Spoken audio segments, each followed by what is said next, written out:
Olá pessoal, estamos no ar com você, com o Dinheiro de Hoje, seu programa sobre investimentos aqui nessa parceria entre a Com Dinheiro e a BBC News, para trazer para vocês as melhores mentes do mercado que faz o mercado financeiro brasileiro acontecer, aquele bate-papo leve, mas sempre com o nosso propósito de tornar o seu investidor melhor a cada dia. E agora, nesse comecinho de 2024, a gente aproveita aqui a sabedoria dos nossos convidados, a bagagem dos nossos convidados, para discutir assuntos relevantes e traçar as perspectivas desses tópicos para o ano de 2024.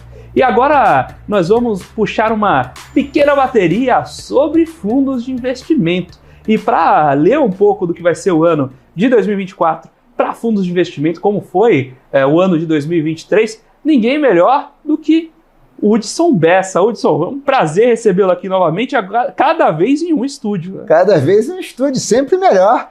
Obrigado, Felipe. Primeiro, super obrigado. Sempre um grande prazer. Aqui um dos grandes nomes aí no Brasil na discussão sobre fundos de investimentos, e a gente tem um momento aí bastante interessante, bastante dinâmico dessa indústria, né? A gente veio de um ano de 2023 muito desafiador e um ano de 2024 onde as regulações que começaram a ser pensadas no ano passado começam a se aplicar. Então, vamos começar do começo. O que esperar desse ano de 2024, Hudson? Olha só, essa é aquela pergunta, chavão, né? Pergunta do milhão, né? O que esperar de 2024? Bem, para começar, fazer previsão está cada vez mais difícil, né? As previsões estão fazendo os economistas queimarem a língua de maneira recorrente, né?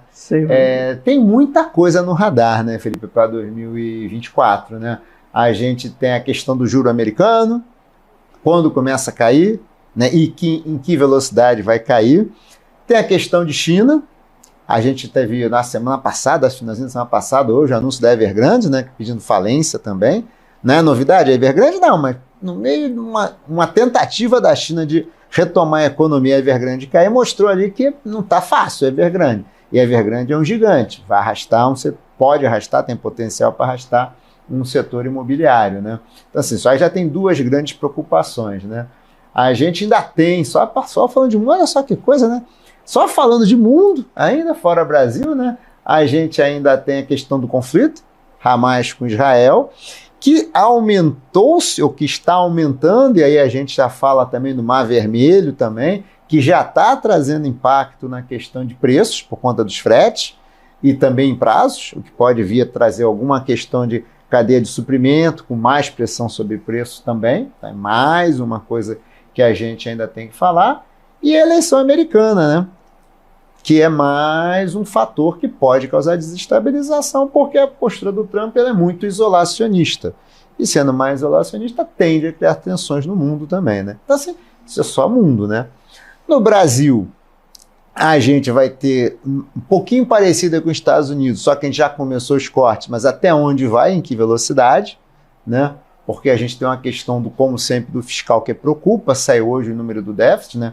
Temos aí em torno de 2,2 mais ou menos, 2,1, 2,2, bem acima do pensado. Ah, mas tem a questão do precatório que foi antecipada, tá bom, isso aí daria 1,3, 1,4, não é nada bom, ninguém confia, ninguém acredita que vai ter déficit zero, e, portanto, pressão sobre a dívida pública, pressão sobre a dívida pública deve levar também a pressão sobre os juros. Então, qual é o limite para a queda de juros? É 9,5? É 9? É 9,25? Bem, talvez um pouquinho mais. Né? A ver também, né? Esse é um ponto importantíssimo, que queda de juros tem o efeito da política monetária por si, mas não só. Tem a questão de quanto você precisa pagar para aceitarem financiar o governo. Sim. E tem a questão de como você se compara com os pares no mundo. Se a gente fizer uma política monetária perfeita, irretocável, inflação a zero, e os Estados Unidos pagar 5, a gente não pode pagar 4,5. Com certeza. Não, com certeza. Esse outro ponto que você falou é fundamental. O mundo, o dinheiro, é uma competição pelo dinheiro no mundo, né? O Brasil, como você falou, se os Estados Unidos pagar 5, alguma coisa, pagar 5 mais alguma coisa, com certeza, né? Fazendo conta grossa é isso aqui. Então, assim, e nos Estados Unidos também há uma pressão em cima dos juros longos, né? Porque também está com um déficit enorme também, há um certo limite até onde também vai cair. Ao que, se a gente nota, os Estados Unidos está com dificuldade de conseguir vender títulos. Não tem uma demanda como tinha antigamente. Então, os juros longos também estão subindo. Aqui a gente vai ter um ano de eleição municipal, com uma natural pressão sobre o orçamento público também. Há um embate cada dia mais forte aí entre Congresso, Supremo, governo, uma briga de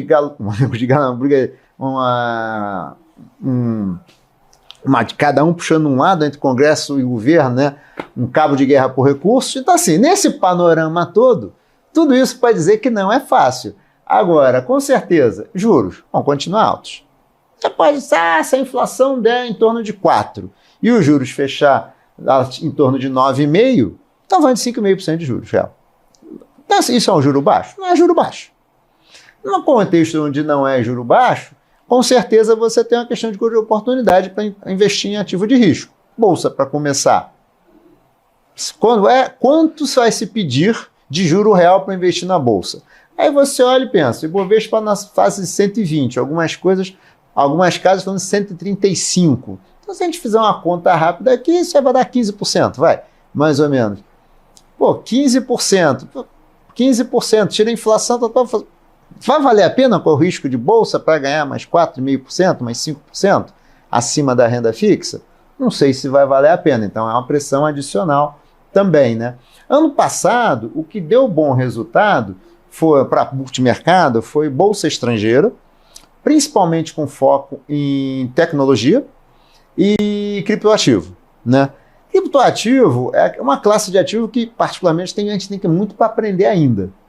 Então, eu não conseguiria dizer, esse ano vai ser um ano bom para quê? Não sei. Não sei dizer, alguém tem que parar, começar a fazer modelo. A gente que estuda, né?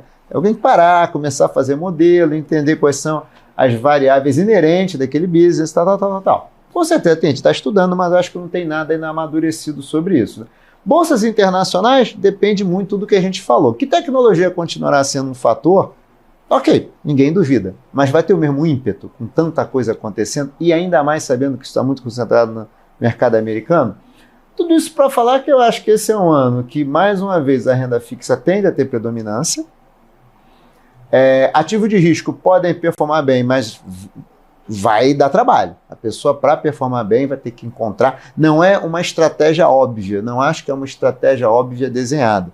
Tem possibilidade? Tem, mas as pessoas vão ter que procurar de fato fazer um bom trabalho de busca para encontrar as boas oportunidades. A gente tem um fato bom, que como o juro está caindo, a gente estava com muita pressão no lado do crédito, então pode ser que o crédito comece a andar melhor do que andou no passado, e algumas empresas também, porque o custo de capital vai cair. Então, tem coisas boas que podem ajudar? Tem. Mas, mais uma vez, você vai brigar com um juro de 5,5%, 5% real ao ano.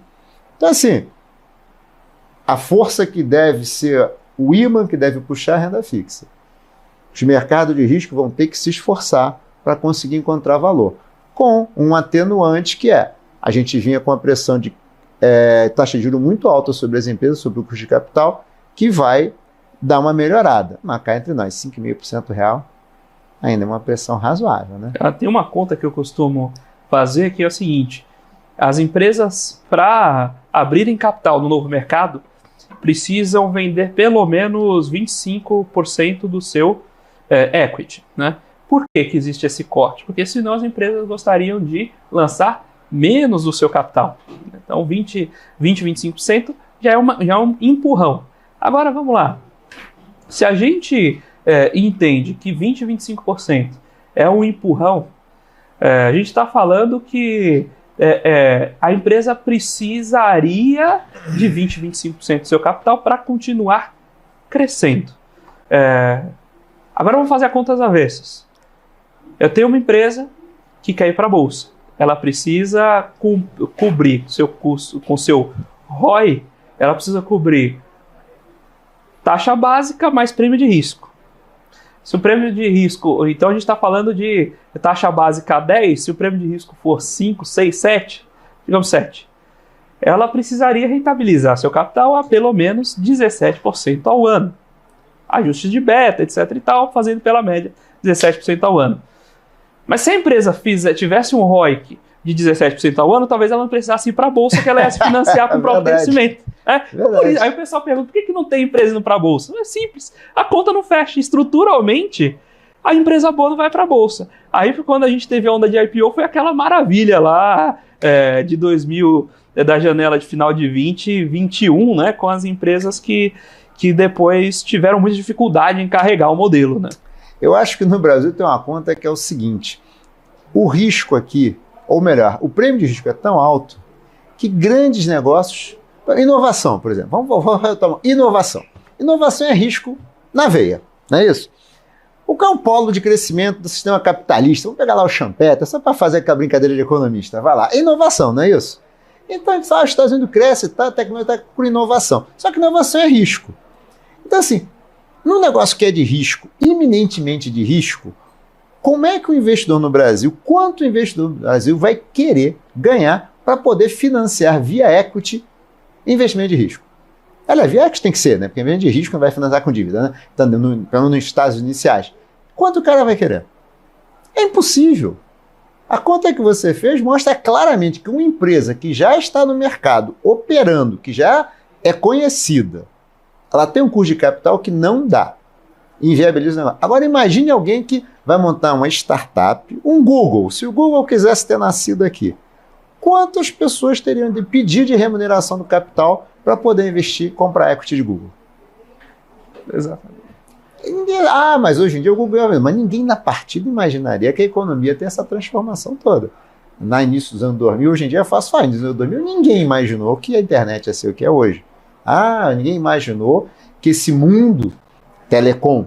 A gente lembra de telecom? Como é que era a telecom? O iPhone é uma invenção de 2000, que mudou, que hoje em dia tem esse poder computacional na nossa mão, que faz parte do nosso dia, que no final das contas acabou impulsionando, viabilizando rede social e tudo mais, que é o telefone celular. Basicamente, esse smartphone é uma coisa que é 2007, 2008. Então, em 2000, quando o Google estava surgindo, lá atrás, e tal, ninguém imaginava que o mundo tecnologia se desse. Então, qual era a taxa de risco que você ia querer? Acho que você matou, eu concordo plenamente com você. E aí a gente joga a conta. Não, mas o Google teve uma performance exorbitante. Mas vamos pegar a média. Quantas empresas ficaram no meio do caminho puxando a taxa de retorno para baixo? Se a gente tivesse pensando no cenário de médias, né, porque a gente não sabe o que vai dar certo, provavelmente a gente não teria um custo de capital que viabilizasse essa indústria aqui. E talvez até por isso a gente não teve essa indústria aqui. Não, com certeza, eu não tenho dúvida disso. Fazendo uma comparação com investimentos, é que nem aquelas histórias que você vê daquelas caras, não, porque sujeito ganha uma fortuna ou com dividendo, ou com bolsa, ou com não sei o que e tal. Tá bom, quantos Warren Buffett tem além do Warren Buffett? Quantos ficaram pelo caminho? Quantas pessoas, não, fulano ganha muito com dividendos, mas quanto essa pessoa também tem opção de ficar naquela empresa até melhorar? Fulano só ganha. Só ganha porque ele só vende quando quer. Não vende quando precisa? Exatamente. Então... e aí vem um ponto estrutural também do modelo em que os fundos são criados e o debate que se traz em torno deles. 80% dos fundos de ações recorrentemente perdem para o índice, né? Isso tem um ponto fundamental aí. Poxa, o Warren Buffett tem um retorno maravilhoso. Tem, mas ele tem tempo, ele pode ficar em quanto tempo ele precisar, e tem ativismo no estrito senso. Ele tem cadeira. Cada posição dele funciona como um private equity. Ele tem posição suficiente para ter uma cadeira no conselho, influir na gestão e, no limite, gerar valor ou impedir que esse valor seja destruído. Sim. Agora, será que no stock picking você vai conseguir gerar muito mais valor? Né? Simplesmente escolher a ação e você vai achar uma ação que renda muito melhor que as outras? Uma conversa difícil, e a gente que acaba pesquisando, os artigos vão mostrando algo em outra direção. Né? Tem artigo que, se for fazer uma bibliografia lá de artigos, um estudo bibliográfico, artigo que comprova que stock pick dá certo é difícil de encontrar, hein? Difícil de encontrar, hein? 10-1, né? Mais ou menos. Agora, tem um negócio com fundo, você falou. Outro dia eu escrevi um artigo falando um pouco sobre isso. Até fruto de uma aula que eu estava dando na pós-graduação e tal. Fazer gestão de um fundo não é a gestão do seu caixa. Você compra lá um grupo de ações. O mercado foi mal. Você começa a ter saque. Você tem que vender o ativo. Você não tem a opção de não vender o ativo. Você tem que vender o ativo. Às vezes a tese de investimento que você comprou é boa, mas ela está custando a maturar. Só que aí tem alguma outra tese aí no caminho que não é tão boa, mas matura mais rápido. E aí as pessoas começam a sacar de um fundo e levar para outro fundo. Essa tese que ia maturar, de repente você tem que vender. E aí você, mais uma vez, esse fundo novamente não vai performar tão bem. Então assim, fazer a gestão de um portfólio de terceiros, outra coisa é nível de risco. O meu portfólio eu boto o nível de risco que eu quiser. Se eu perder, eu perdi. No fundo eu não posso, porque eu tenho um grupo de pessoas aqui. Eu tenho um compromisso com essas pessoas de um determinado nível de risco. Não adianta, eu não posso correr um nível de risco maior. Aí alguém diz, mas o outro fundo está indo bem. Mas aqueles cotistas de lá querem um outro nível de risco. Você quer? Você quer esse nível de risco quando está ganhando, mas quando está perdendo você não quer. Então, assim, não é fácil. Fazer gestão de fundos não é fazer gestão do seu capital. E com outro agravante que a gente falou. Quando a pessoa tem muito capital, é o que você falou, tem assento no conselho. Eu posso esperar a hora.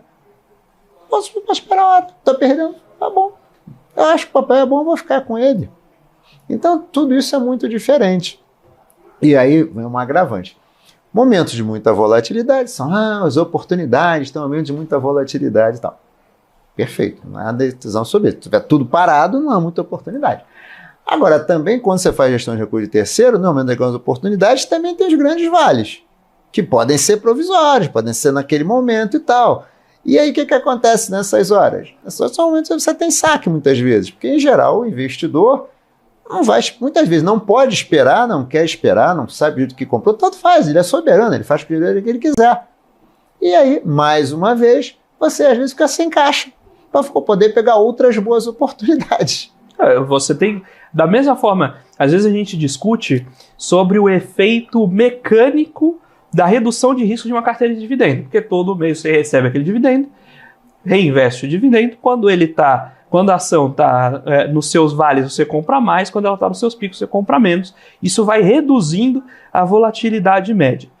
Só que o pessoal esquece que a mesma coisa acontece quando você saca de um fundo recorrentemente, acontece exatamente o mesmo efeito, mas ao contrário. Se você saca sempre 100 mil reais por mês para pagar as despesas de sua família de um determinado fundo, é um bom saque, né? É um bom saque. Quando você tem o vale do fundo, você está vendendo mais cotas. Sim. E está colocando mais pressão para o gestor vender aquelas posições no vale. Né? E isso não contamina só a sua carteira, como de todos os outros cotistas. De todos os outros cotistas. Um investimento coletivo, né? Investimento coletivo. Então você está na média, você está naquele ônibus que vai para o mesmo lugar. Não é para você dizer. E se não tiver parada no meio do caminho, só para fazer uma analogia, você não pode sair do ônibus. Porque não tem uma parada especificada. Você vai ter que ficar para o bem e para o mal. Né? Então, fazer gestão de recursos, muitas vezes as pessoas comparam com a gestão do capital próprio. E aí eles comparam com alguns grandes investidores que ganham muito dinheiro. É diferente. É muito diferente. É muito diferente. É bem mais fácil você ganhar dinheiro, por exemplo, numa estratégia de dividendos, quando você tem muito dinheiro. Sem sombra de dúvida. Você tem muito dinheiro. Quando você não tem, não é tão fácil, entendeu? Então esse é um dos desafios de fundos, muitas vezes, né? E o fato, por exemplo, você estava falando das ações não baterem, é um mercado. Como ano passado foi um esquisito. Se for ver a bolsa, até o último trimestre, ela ficou ali entre 0 a 0 e perdendo. Ali pelo meio do ano deu uma subida, depois caiu de novo e tal. Ela ficou ali até o terceiro trimestre, até o último trimestre. Só no último trimestre, dos 22 e pouco do ano que ela teve lá, basicamente, acho que 18, 16 ela pegou no último trimestre. Outubro e novembro. Outubro e novembro, o último trimestre é outubro e novembro, basicamente. E aí? Aí você vai dizer, poxa, mas muita gente não aguentou ficar o ano inteiro em ações. Quem não aguentou ficar, perdeu. E eu estava conversando com o pessoal da Athena, com a Lígia, um beijão para a Lígia, super parceira aqui nossa também. Ela estava comentando justamente, a gente estava comentando justamente da quebra de ciclos. Você, se no começo do ano você comprou pré, porque você achava que estava maravilha comprar pré, etc e tal, você toma a invertida e aí você perdeu na primeira esticada com aumento de risco lá com Americanas. Aí depois você falou, então ficar pré não é legal, vou ficar pós. Aí você perdeu a pernada do fim do segundo semestre, quando as taxas fecharam. Você falou, agora eu vou entrar. Aí subiu de novo a taxa e você tomou invertida de novo. Então, se dependendo da sua gestão ativa, você... Ano passado foi um ano caótico, um ano perfeito para você perder dinheiro. E o que a gente viu aí, a gente vinha numa batida, você acompanha melhor do que a gente aí, essa evolução da indústria, né, e essa maturação da indústria, do mercado financeiro brasileiro como um todo, mas especialmente da indústria de fundos, em que a gente vinha ganhando share na indústria por produtos mais diversificados. Então, a gente via os multimercados ganhando espaço, até com o advento das plataformas, essa maior educação financeira das pessoas. Desde lá de 2016, 2017, a gente via uma maior sofisticação no produto comprado. E o que aconteceu? Ano passado, pela primeira vez, essa balança esse pêndulo voltou a balançar. Renda fixa ganhou share e os multimercados perderam. A gente está com um coração mais dolorido para a indústria de fundos. Os gestores a gente está esvaziando um pouco aqui a Faria Lima e os gestores se contraindo um pouco e os investidores voltando lá aos primórdios de voltar para aquela alocação mais simples. Bem, vamos lá. Primeiro, você está certíssimo, né? Eu acho que as plataformas têm um grande mérito de ter democratizado o investimento, no sentido de que dar mais acesso, E isso se reflete no aumento de share dos multimercados, né? Só que o investidor, vamos lá, são duas coisas. Vamos primeiro pegar pelo lado do ativo, né? Pelo lado do ativo, não é fácil competir com uma Selic de 13,75. Não é fácil. Não é fácil competir com uma taxa de juros que no momento teve 9% real. Não é fácil. Que produto vai bater esses 13,75? Você vai para o risco. Não foi um ano fácil. O motor do crédito, logo em janeiro, com Americanas, o motor do crédito deu uma espanada, né? Então já perdeu um motor para poder levar. A bolsa, como a gente falou, ficou ali. Juro americano é um negócio engraçado, né? É impressionante. Eu acho que parece uma discussão pendular. Toda reunião lá do Copom americano, né, lá do Fed, tem essa discussão. Agora vai parar. Não, agora vai parar. Não, vai parar, agora vai começar a cair. Eu não sei por quê. E não cai, porque a princípio não tem nenhum elemento, até onde eu me parece, eu não via nenhum elemento para discussão realmente, um argumento forte para dizer por que o Fed ia começar a cair. Mas essa discussão tem recorrentemente. E ficava nisso, vai cair, mas não caiu. Então o juro americano continuou subindo também. Assim, só tinha a Bolsa Americana como motor e tal, mas a gente sabe que a nossa indústria não é muito internacionalizada. E não vai estar internacionalizada de uma hora para outra também. Até porque o cliente quer comprar. Porque quando você levar uma invertida, você pode perder, a Bolsa Americana pode estar subindo, você pode perder no câmbio. Isso não é fácil de explicar para muito cliente também. Então, o que você consegue vender para o cliente também? Então, assim, foi um ano mais complicado. Vamos pensar que foram 2 anos seguidos complicados. Pela primeira vez na história, o fundo de investimento teve 2 anos seguidos de captação negativa. Ano passado, 23 e 22. Nunca tinha tido 2 anos seguidos. Foram 2 anos seguidos de captação negativa. 2 anos seguidos de multimercado indo mal. Neste ano, particularmente, até agosto, com a Selic em 13,75, ou seja, um bom pedaço do ano, quase que 3/4 do ano e tal. Então, assim, só você falou da sua conversa já demonstra que tem alguns desafios. O investidor, ele é sensível a retorno. Ele perde um ano, perde o segundo ano, ele saca.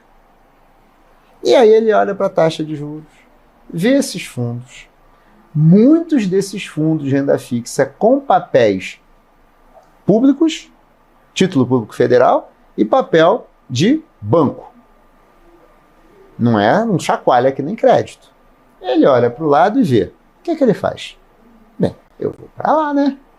Já perdi ano passado. Estou perdendo esse ano de novo? Não vou continuar aqui.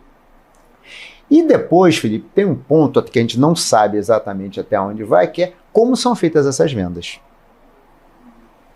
Você vendeu ou te venderam um produto de risco que, numa determinada janela de tempo, vai lhe dar um retorno, ou você simplesmente comprou 130% do CDI?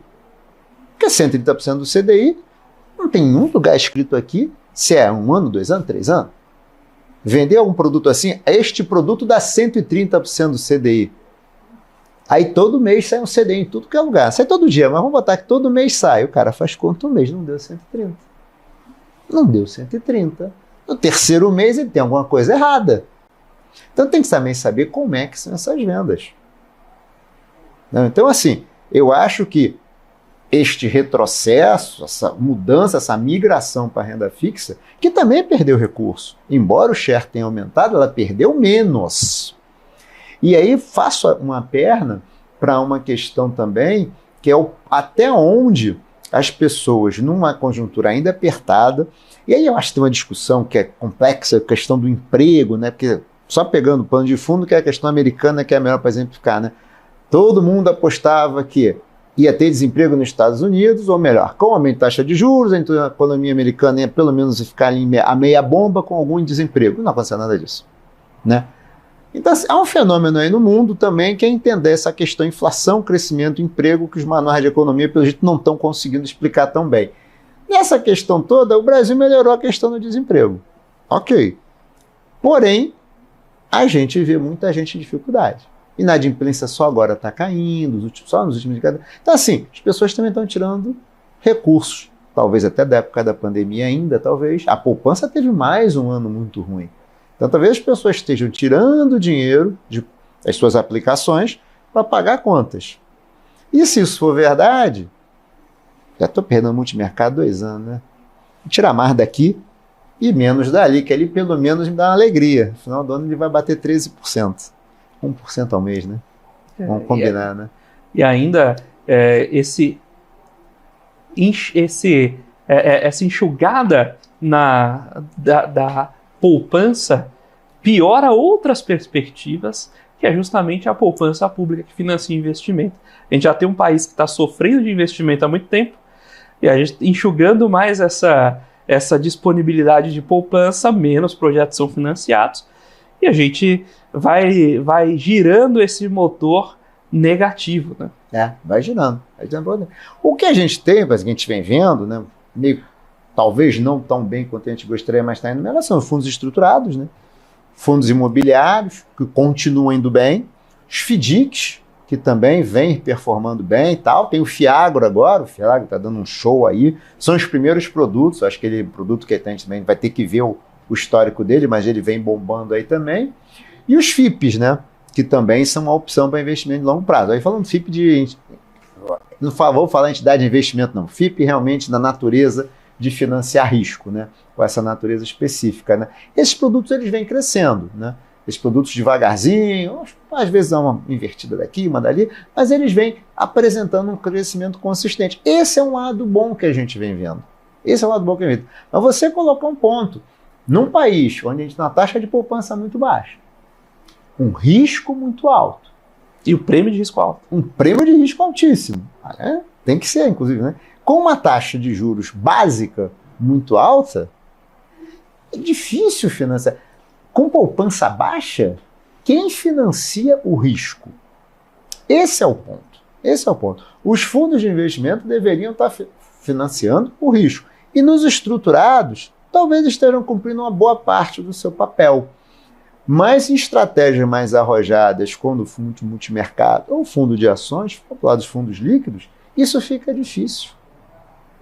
Isso fica difícil. Cuja oportunidade dada pela Selic é muito alta e, por outro lado, a gente tem uma taxa, um prêmio de risco que é muito alto. Num lugar onde a poupança é muito baixa, mais uma vez, né, em abundância tudo é mais fácil. Tem poupança jorrando, eu pego 1%, 2%. Se cada um pegar 2% da sua renda, 3% do seu estoque de riqueza e botar em risco num lugar com poupança abundante, você pode fazer.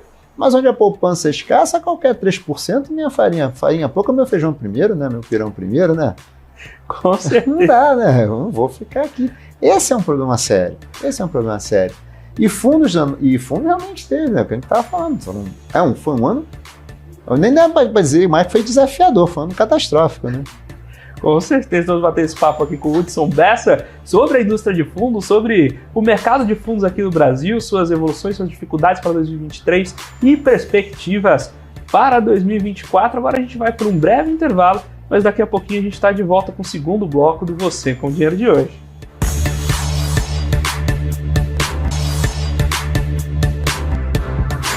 Olá pessoal, estamos de volta aqui para o segundo bloco do Você com o Dinheiro de hoje, batendo um papo com o Hudson Bessa aqui sobre a indústria de fundos, esse mercado aqui no Brasil, os desafios para 2024 e as dificuldades que nós já vivemos nos últimos anos. A gente conversou no primeiro bloco sobre essa perda, essa captação líquida negativa da indústria, que foi um pouco menor na renda fixa, mas também foi negativa em renda fixa. Então, esse cenário vai mostrando ali uma perspectiva dura para gestores. E a gente teve em 2021 um pouco mais de 4.500 fundos, cerca de 4.600 fundos novos sendo lançados. Esse número caiu para baixo dos 4.000 em 22 e caiu mais um pouquinho em 23, né? Esse medo ali dos gestores vai minando um pouco o apetite por abrir novos fundos aí para os próximos meses? Aí acho que tem duas coisas, Felipe. Eu acho assim, primeiro, ano desafiador. O ano já começou desafiador, né? O cara já começou, ele veio, o ano de 23 começa com a pessoa olhando para trás dizendo, me dei mal ano passado. Já começa com todo mundo meio que, né, pisando em ovos, né? Aí o ano começa, já começa o 23 ali com a Americana. A gente não pode esquecer que a Americana era uma empresa centenária, grande, emblemática, não sei o que e tal. Então, assim, não era uma das grandes da Bolsa, mas era uma empresa emblemática. E tinha muito crédito na rua. Então, já começou com essa bomba, né? A guerra da Rússia com a Ucrânia, lá achava-se que ia ser uma coisinha curta e já fez aniversário também, né? Então, nesse ambiente que já vinha ruim com essas duas notícias e juro americano que continuou subindo, né? O americano continuou subindo, a gente ainda tem o quê? Novo marco regulatório. Então, assim, você já tem uma conjuntura que está ruim e uma regulação nova que vai entrar, que é uma revolução na indústria de fundos, né? Estamos falando de um marco regulatório com fundo multiclasse, com responsabilidades divididas entre gestor e administrador e tal. É uma mudança emblemática, uma mudança grande na indústria de fundos. Então, assim, você tem duas coisas. Uma, olhando para trás, eu não quero perder de novo esse ano. Concorda que eu já fico mais conservador? Sem dúvida. Já fico mais conservador. Depois, estou olhando para frente, estou vendo que tem um negócio grande aí, eu tenho que lidar com esse troço grande aí. Para gestoras tem aumento de custo, por exemplo. Né? E aí você começa a ficar num ano onde eu tenho que navegar neste mar que não está fácil, com muito cuidado, porque eu não quero me dar mal de novo, por outro lado, e tem que me preparar para o que vem por aí. Só a Bima fez não sei quantas lives para explicar.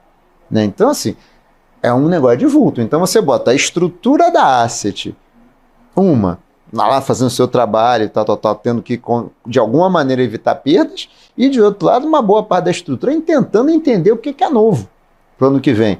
Que é a própria questão, vai adiar, não saiu assim, demorou para sair, era para outubro, passou para abril, demorou. Então, assim, é um ano onde você vai, vamos pisar mais devagar.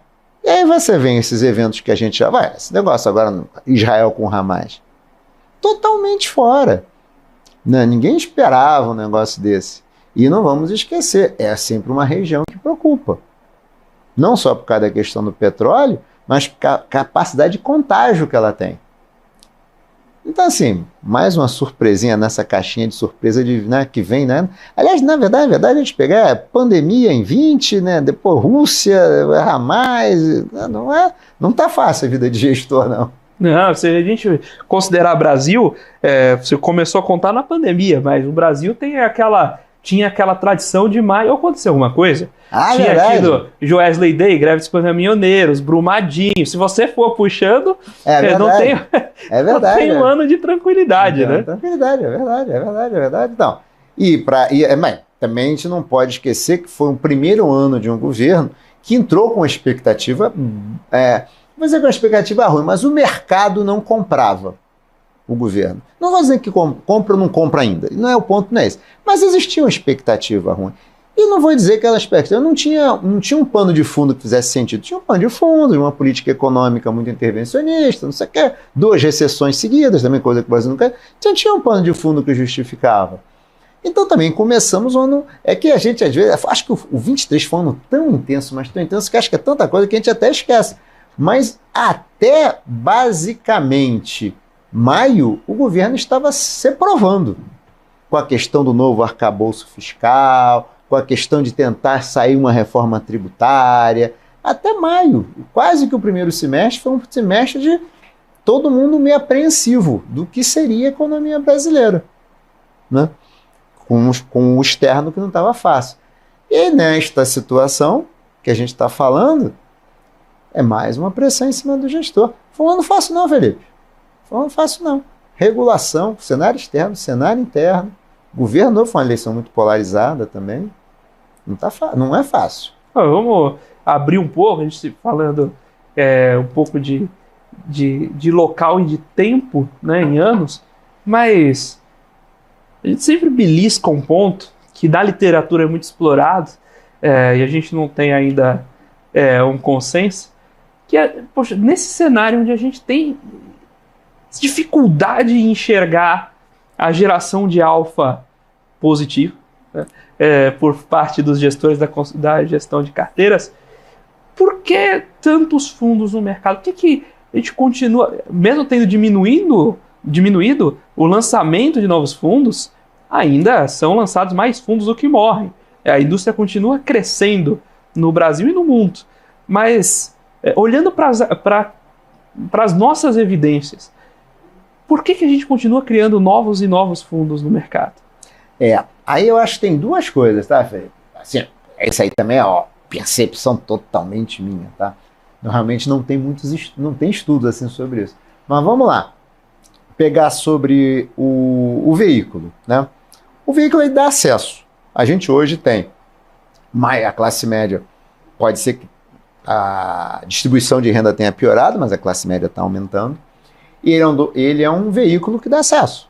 Um veículo fácil, vai lá, compra uma cota, tem um pedacinho do fundo e tal, ele é seguro e tem acesso. Então ele tem uma justificativa assim, até de conveniência, tá? Para isso. Esse é um ponto. Outra coisa o que vem crescendo muito também são os fundos passivos, né? Tem muita gente no mundo dos fundos passivos, os ETFs vêm crescendo muito, os fundos passivos não ETF também vêm crescendo muito, então há uma tendência que talvez seja até positivo, eu não sei se dá para afirmar isso, talvez as pessoas percebam que a diversificação é boa. E aí a maneira de fazer uma diversificação talvez seja comprar um ETF de um índice qualquer, ou comprar um fundo passivo de um índice qualquer. Não sei se chega a esse nível das pessoas entenderem a questão de diversificação, mas talvez água mole em pedra dura, de tanto ouvir o assessor falar, o gerente do banco, o especialista, vou botar no índice. Então acho que o passivo vem crescendo muito, tá? Particularmente no Brasil, agora no final do ano, a gente teve uma brecha que foi fechada para conta do Come Cotas para fundos exclusivos, né? Então no Brasil particularmente, o fundo exclusivo, ele é um bom instrumento para fazer gestão de caixa, planejamento sucessório, planejamento até de família, né? Holding familiar, coisa do tipo. Então tem muito fundo que cresce, né?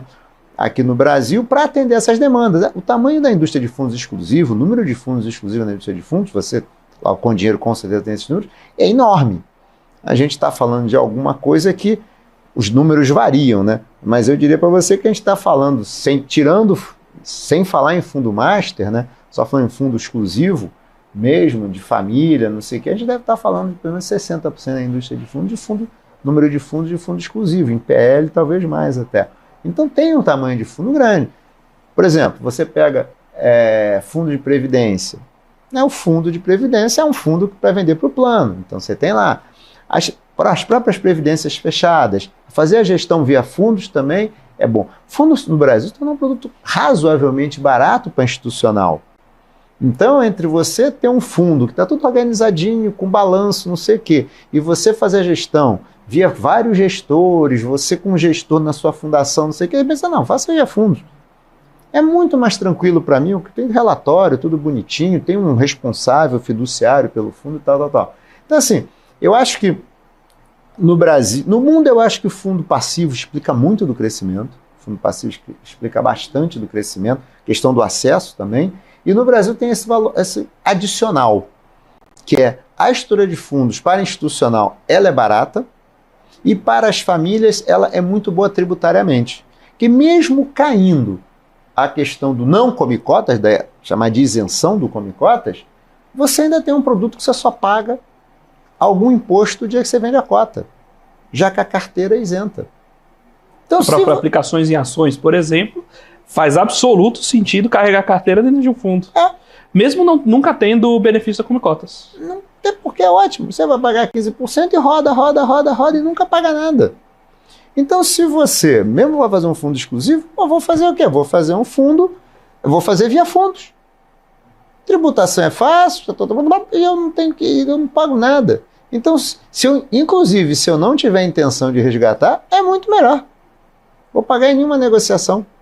Então, assim, ele tem também uma questão tributária que é inerente com essa questão da isenção na carteira, que ajuda. Tinha essa questão do come-cotas, não come-cotas, né, da isenção de come-cotas para muitos fundos exclusivos, que agora caiu, que também ajudava. Então, agora vem uma discussão grande para onde vai o dinheiro desses fundos, né? Algumas pessoas falam que vão para Previdência, por questões de alguns benefícios chamados tributários, seria uma possibilidade. Você ainda pode criar o seu fundo exclusivo, sendo um fundo de Previdência. Sim. E continuar... com regime diferenciado, né? Com regime diferenciado e sem come cotas. E sem come cotas. Então, assim, é uma possibilidade também. Então, assim, esse dinheiro vai para algum lugar, né? Mas talvez um pedaço desse ímpeto termine, né? Então, acho que aí tem algum arrefecimento. Mas a estrutura é boa, Felipe. Eu acho que a estrutura é boa. E para fazer... Hoje, essa discussão, voltando ao ponto do passivo, que eu acho interessante para o investidor pessoa física, né? A busca do alfa, a gente já viu que tem um risco embutido, né? Se você não está, você é investidor, não está preparado para o risco, né? Vai com todo mundo. E você quer diversificar? Pega um fundo passivo. Perdi. Mas perdi eu e todo mundo. É o mercado. Não tomei ali uma decisão ruim, boa ou ruim. Não, o mercado está mal. Como sempre, se é investimento de risco, não vai botar o dinheiro para vai pagar a prestação da escola dos filhos, né? Não, dinheiro de risco não é para isso, né? Dinheiro de risco é aquele dinheiro que você pode perder, né? Você deixa lá. Se é investimento diversificado, passivo que vai acompanhar um índice. Não tem que fazer grandes acompanhamentos e não tem aquele negócio, que arrependimento, deveria ter gestor A, devia ter comprado o gestor B que estava indo bem. Não, está todo mundo igual. É o mercado. Aí o drawdown de comprar um índice, a gente está falando de 10%, 20%, 30% é muito. É diferente de você tomar um pedaço da sua carteira e aplicar em uma empresa que, não raro, perde 80% do valor de mercado, 90% do valor de mercado. Então você tem uma por construção, porque o mercado não vai morrer do dia para a noite, se isso acontecer é porque todo mundo quebrou junto, né? Por construção, quando você investe no índice, você vai evitar esses cenários extremos, especialmente para quem não está acostumado a fazer essa gestão de risco ainda. É muito importante ter algum tipo de proteção para esses eventos. Não estou falando nem de cisne negro, é simplesmente, se você pegar um evento normal de cauda, já pode ser letal para a sua carteira. Sim, com certeza. Se a gente for ver, nessa questão do risco, outro dia saiu um estudo falando que das empresas que fizeram a abertura de capital, acho que em 21, eu acho que não dá menos de 20% bateram o índice. Ou seja, já é um... Aliás, o Warren Buffett diz que não compra ação em IPO, deve fazer algum sentido, inclusive, né? Aliás, os IPOs também que teve naquela época de 2007, lembra? Também naquela época eu fiz um estudo ali também de 70 e tantos ali, só 8 ou 9, depois de 3, 4 anos tinham batido o índice também. Acho que 5 anos depois tinham batido o índice. Ou seja, não é fácil também. Os eventos não diversificar significa que você pode ir ao céu ou ao inferno. Só que ir ao céu, principalmente num país com alto risco e taxa de juros alta, é mais difícil do que ir ao inferno. Então, assim, nessa situação, não estou dizendo que não vale a pena a gestão ativa. Eu estou dizendo o seguinte, separe um pedaço de dinheiro que você realmente sabe ou está disposto a perder. Disposto não naquele sentido que eu quero, mas disposto a se perder, perder. Né? Há uma parte no passivo que também você pode perder, mas que você sabe que a sua perda é menor. Né? E aí, obviamente, faça o que você não pode perder e tal, coloque em renda fixa e quanto mais, tipo assim, não posso perder mesmo, deixa lá naquele negócio referenciado aí, não sei o que, deixa lá. Aí tá um pouquinho melhor, tá sobrando um pouquinho mais, já pode pensar em uma renda fixa um pouquinho mais longa, depois já pensa no índice. E aí aquele dinheiro que realmente é dinheiro pro jogo, aí você bota. Porque se ganhar, você pode ganhar muito. Mas se perder, pode perder muito também. Mas aí, como você falou, perder muito pode ser 50%, 80%. E aí só dá para perder o que você, de antemão, combinou com você mesmo, que, ok, se perder eu vou dormir tranquilo. Né? Falando em dormir tranquilo, a gente conversou um pouco sobre a pancada do mercado de crédito, já no começo do ano passado. Essa pancada veio num momento de juros altos, em que as companhias, especialmente os títulos chamados high yield, já tinham dificuldade de colocação, e esse impacto veio no enxugamento de liquidez. Sabe? As empresas começaram a ter dificuldade de captar. Nessa mesma, quase que de maneira síncrona, a gente começou a ver as discussões, e agora a liberação, de participação de pessoas físicas no mercado, interessantíssimo, de produtos estruturados, que é de FDICs. Né? Como é que fica essa relação da busca por risco de crédito, que é um tipo de risco diferente do que a gente está discutindo aqui de Sim. oscilação de mercado, pelo investidor, já sabendo de todas as limitações da leitura de risco que o investidor médio tem? Faz sentido aí essa abertura do mercado de FDICs para o investidor pessoa física, e quais benefícios ele pode trazer, dada ainda as circunstâncias de dificuldade na leitura de cenário de crédito que a gente tem hoje? Você sabe, esse é um ponto que eu acho sempre legal de discutir, pelo seguinte, se a gente for pegar a lei das debêntures incentivadas, né, ela dá uma isenção tributária para uma pessoa física que queira comprar uma debênture, um projeto de inovação, que são as debêntures incentivadas. Projeto bacana, sem dúvida nenhuma. Mas eu fico pensando em um investidor que tenha lá, que vai colocar 50 mil reais numa debênture incentivada. É um projeto de infraestrutura, de risco. Ele pode ter um problema. Seus 50 mil foram embora. Um projeto de uma debênture. Se você comprar um FDIC, nem vou falar de FDIC de infraestrutura, vamos pegar que seja um FDIC ligado a um ramo industrial, um FDIC lá para fornecedor, ou alguma coisa assim, tá?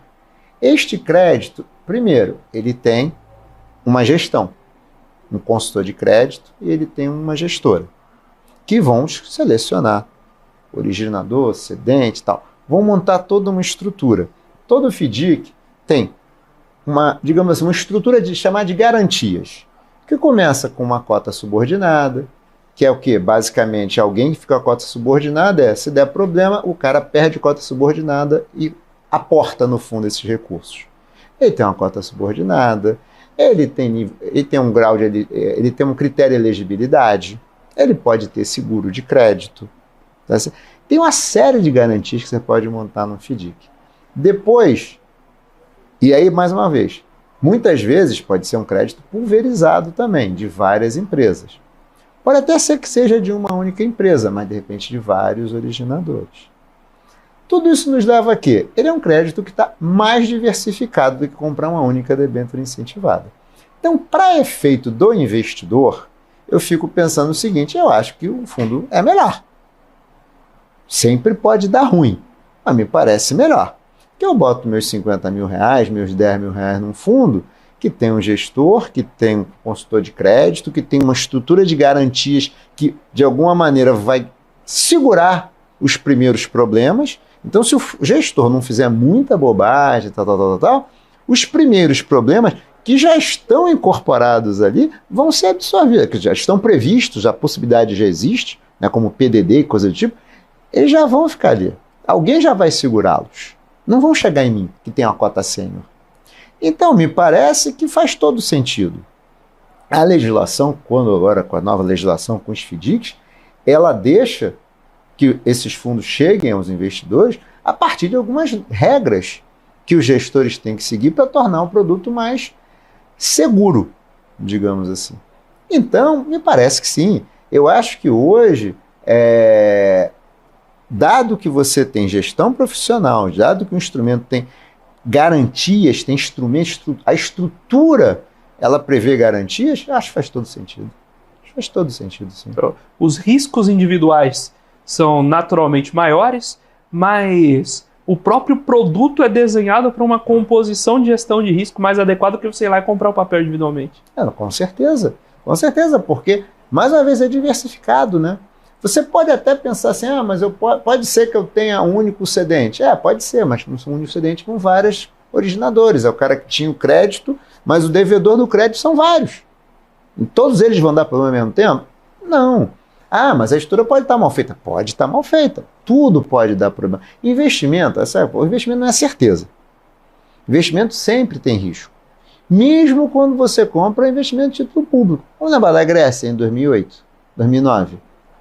Você poderia ter um grego, poderia ter um fundo composto só de título da dívida grega e...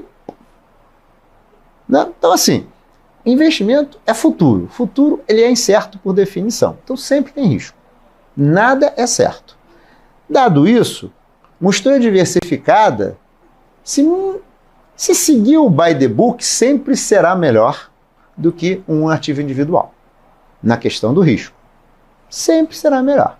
Então, e numa estrutura diversificada, que o fundo ele é diversificado, numa estrutura diversificada, com garantias, com uma estrutura que prevê essas garantias, é melhor ainda. Então, eu acho melhor. É um pouco comparando imóvel.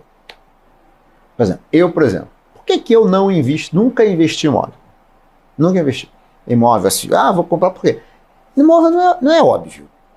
Você, para ganhar dinheiro com imóvel, você tem que comprar bem. Você não ganha dinheiro no imóvel na venda. É muito difícil. Você tem que conseguir comprar bem. Para comprar bem, você tem que conhecer bem imóvel. Bairro, construção, tudo. Não adianta comprei barato. Depois descobre que tem problema na fiação, tem que trocar a fiação toda, fazer uma obra, não sei o quê. Já perdeu dinheiro. Então, comprar imóvel não é fácil. Geralmente, quem ganha dinheiro com imóvel? Sabe comprar, sabe fazer obra, comprou imóvel precisando de obra, comprou imóvel precisando regularizar a documentação. Para ganhar dinheiro, tem que fazer essas coisas. Tem que conhecer, tem que dedicar tempo. Então, eu não compro. Mas fundo imobiliário eu compro. Por que eu compro fundo imobiliário? Com vários imóveis. De repente, dá uma carteira com vários imóveis. Ou tem até um único imóvel. Prefiro com vários. Tem até um único imóvel. Mas tem um contrato. Contrato de longo prazo, que garante um aluguel, coisa do tipo. Ou é um de papel. Com os papéis bem diversificados. Já parece mais com o que a gente já conhece, que já falou de fundo líquido, né? Bem diversificados, com um risco de crédito, um gestor, coisa do tipo. Eu não estou naquele um imóvel, porque também é outra coisa. Eu invisto em imóvel. Você tem quantos imóveis? Eu tenho 100. Tá bom, né? Você tem 100, se não der problema, né? Tá bom. Agora quem tem frota de carro não tem seguro, né? Entendeu? Agora, se eu tenho 2 imóveis, um imóvel, tá frito se um der problema, né? Tá aqui não. Tem que dar problema, der problema, tem 99 para aguentar o fundo, tem outros 50 imóveis, sei lá, tem outros 50 CRIs, coisa do tipo. Então, uma estrutura de fundo, ela naturalmente é diversificada, ela sempre vai ter uma gestão de risco melhor. Por isso que nesse ponto eu acho que essa questão do FDIC passar a aceitar investidor de varejo, eu acho que é uma atualização, foi uma atualização necessária. Porque assim, lá no passado eu até entendo. O FDIC ele é de uma regulação de início dos anos 2000. Começou a pegar lá, mais para o meio dos anos 2000, e eu entendo por risco de crédito. O Brasil, felizmente, avançou muito nos últimos anos. Se a gente for pensar, o Plano Real é de 94. São 30 anos agora.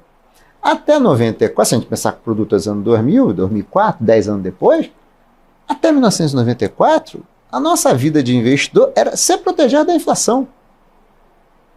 Investimento num período inflacionário, com inflação de 80% ao mês, você se protege da inflação. É aquele jogo que a gente brincava com o CDI depois, né? Você atuais, 110 ou 120% da inflação, é muito mais relevante do que o número de tela. Né? Sim. Porque 110% de 80% você está ganhando 8% em cima, 120% é 16%. Então, isso faz muito mais diferença do que o... Felipe, na época de inflação, era tipo assim, você passou um dia com dinheiro no banco, perdeu dinheiro. Na época de inflação, você deixava todo o dinheiro investido, no dia de pagar a conta você sacava o que precisava e pagava. Se você simplesmente sacasse um dia antes, esse um dia era 2%, 3% de rendimento. Esse um dia que você tinha perdido, você não recupera mais, entendeu? Então assim, por que eu estou contando essa história? O FDIC é ali do início dos anos 2000, a regulação. Concorda que crédito privado não era uma realidade assim, não era um negócio que o brasileiro tivesse acostumado. O regulador fez o quê? Não bota para varejo. Não conheço direito isso, vou deixar logo vender para varejo. Agora, nós estamos em 24, 23 que seja. Mudou, passou 20 anos. A gente aprendeu melhor. Tivemos a Americana? Tudo bem, mas vamos também ver. A Americana, um evento enorme. Foi até absorvido bem. Sim. Foi bem absorvido. O Brasil não teve uma quebradeira, não teve nada. Não teve cotista que perdeu 5% da cota por causa do americano. Então, perdeu 5%. Ruim. Na marcação a mercado, na crise de marcação a mercado 2002, teve também fundo que deu 5% negativo, né? Então assim, mas a Americana, realmente você falou, é verdade, enxugou a liquidez do mercado para crédito. As empresas passaram a ter mais problema. A gente tem um grupo aí de empresas concordata não, em recuperação judicial, pedindo recuperação. Mas assim, primeiro, algumas já estavam mal. O crédito talvez tenha sido um empurrãozinho. Sim. Mas talvez já deu um pouquinho mais, um pouquinho menos, ia dar problema de qualquer jeito. Algumas outras realmente foi o crédito. O crédito atrapalhou bastante. Mas mesmo assim, tivemos uma crise no mercado de crédito, tivemos uma quebradeira, não tivemos, é uma empresa grande. Então, assim, passamos bem por uma crise de crédito, chamar de crise, passamos bem por uma crise de crédito americanas. Né? Então, assim, nesse mercado de 2023, a gente está falando aqui já de metade dessa década de 20, a gente está indo bem, então faz sentido botar o produto sim. Maravilha, Hudson. Um prazer bater esse papo com você. Mas já acabou? Por incrível que pareça, nem eu tô acreditando, o pessoal tá aqui no meu ouvido já. Rápido assim? Mas, puxa, vale N outras rodadas, mas hoje, infelizmente, já tá caminhando para o final. Muito obrigado pela sua participação e deixa aí seus contatos, quem quiser continuar acompanhando seu conteúdo lá da HB, Escola de Negócios também. Fique à vontade para deixar, para que o pessoal justamente consiga aprender cada vez mais com tudo isso que você tem a compartilhar. Bem, primeira coisa, eu preciso te agradecer, Felipe, o convite, convite. Agradeço pela conversa, que foi ótima, né? Como sempre, conversa maravilhosa com você. Super obrigado mesmo a você, a Com Dinheiro, pelo convite. Bem, quem quiser me acompanhar, tem o site da HB, www.hbescoladenegocios.com, né? O site da escola, tá? Eu sou colunista do Valor Invest, toda quarta-feira sai coluna do Hudson Bessa no Valor Invest também. Tem um podcast também que o Felipe já me deu a honra e o prazer de estar lá, e em breve estará novamente lá, com o Investimento Abessa, tá no Spotify, Apple Podcasts e assim por diante. Vai ser sempre um prazer, hein? Se vocês puderem dar uma atenção, aparecer lá para ver a gente. Maravilha. Obrigado, Felipe, mais uma vez. Muito obrigado, Hudson. Obrigado. Um prazer mais uma vez. Muito obrigado meu. A você, telespectador aqui da BBC News, investidor e profissional de mercado, pela sua companhia, pela sua audiência. O Você com o Dinheiro vai ao ar, de segunda a sexta, sempre aqui no mesmo horário, trazendo as pessoas que fazem o mercado financeiro brasileiro acontecer. Quer conhecer um pouco mais da Com Dinheiro e como ela pode ajudar nos seus investimentos e no seu negócio? Visite lá www.comdinheiro.com.br. Muito obrigado mais uma vez pela sua companhia e até a próxima, nesse mesmo horário.